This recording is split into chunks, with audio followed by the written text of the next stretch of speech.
Attention all ships. This is Sepah Navy, Iran's Islamic Revolutionary Guard Corps Navy.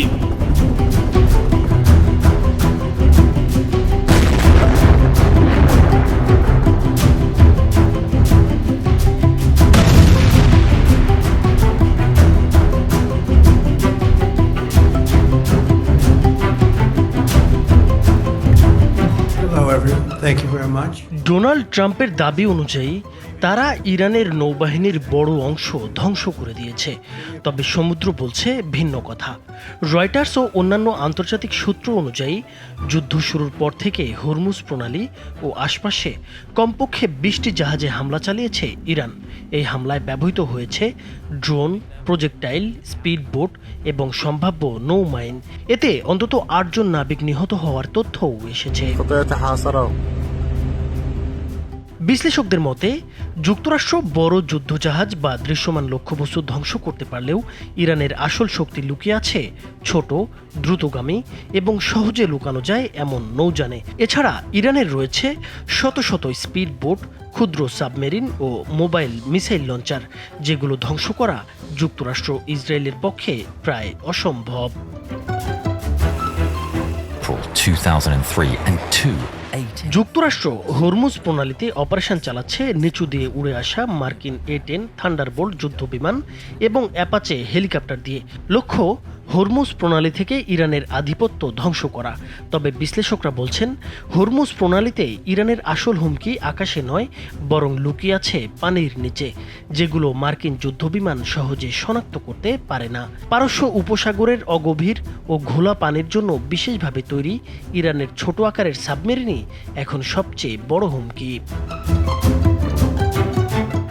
ঘাদির শ্রেণীর এসব সাবমেরিনের ওজন মাত্র 120 ton, দৈর্ঘ্য 29 মিটার। অন্যদিকে যুক্তরাষ্ট্রের ওহিও শ্রেণীর সাবমেরিন বিশাল, যার ওজন প্রায় 18,000 টনেরও বেশি। কিন্তু ছোট আকারই এখানে ইরানের বড় শক্তি। মাত্র 30 মিটার গভীর পানিতেই কার্যকরভাবে চলতে পারে ইরানের ঘাদির সাবমেরিন, যা হরমুজ প্রণালীর গড় গভীরতার কাছাকাছি। অগভীর পানি, ঘোলা পরিবেশ আর উচ্চ শব্দের কারণে এসব সাবমেরিন শনাক্ত করা অত্যন্ত কঠিন। এগুলো থেকে ছোড়া যায় উচ্চ গতির হুদ, টর্পেডো এবং রাতের অন্ধকারে মাইন বসিয়ে অচল করে দেয়া যায় পুরো নৌপথ।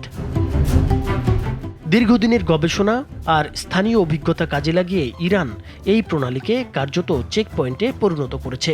তবে শুধু ঘাদির নয়, ফতেহ, কিলো সহ আরও বিভিন্ন ধরনের সাবমেরিন ও বিশেষ নৌযান রয়েছে ইরানের হাতে।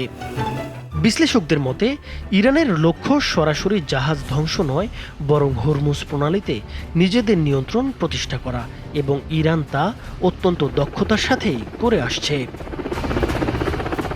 ইরানের ইসলামী বিপ্লবী গার্ড বাহিনীর নৌবাহিনীর কাছে রয়েছে শত শত দ্রুতগতির আক্রমণাত্মক নৌযান, যা সংকীর্ণ জলপথে ঝাঁক বেঁধে হামলা চালাতে সক্ষম। জুলফাগার শ্রেণীর নৌযানগুলো এর মধ্যে সবচেয়ে উন্নত, যা আকাশ প্রতিরক্ষা ব্যবস্থাও বহন করতে পারে। এছাড়া ইরানের উপকূল জুড়ে ছড়িয়ে থাকা ছোট অস্ত্রসজ্জিত স্পিড বোট, বাভার 2 ফ্লাইং বোট এবং রিমোট নিয়ন্ত্রিত বিস্ফোরক নৌযান দ্রুত ও গোপন আঘাত হানতে সক্ষম। এসব ছোট নৌযান সহজে লুকানো যায় বলে শত্রুপক্ষের জন্য এসব সম্পূর্ণ ধ্বংস করাও কঠিন। বিশ্লেষকদের মতে ইরানের ট্রাকে বহনযোগ্য জাহাজ বিধ্বংসী ক্ষেপণাস্ত্রই দীর্ঘমেয়াদে সবচেয়ে বড় হুমকি, কারণ এগুলো আকাশ থেকে শনাক্ত করা কঠিন।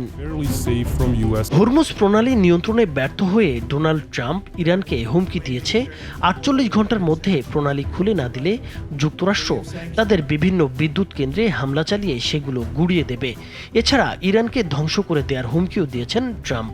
তবে ইরান জানিয়েছে যথাযথ নিরাপত্তা ও সুরক্ষা ব্যবস্থা সাপেক্ষে হরমুজ প্রণালী সব ধরনের নৌযানের জন্য উন্মুক্ত।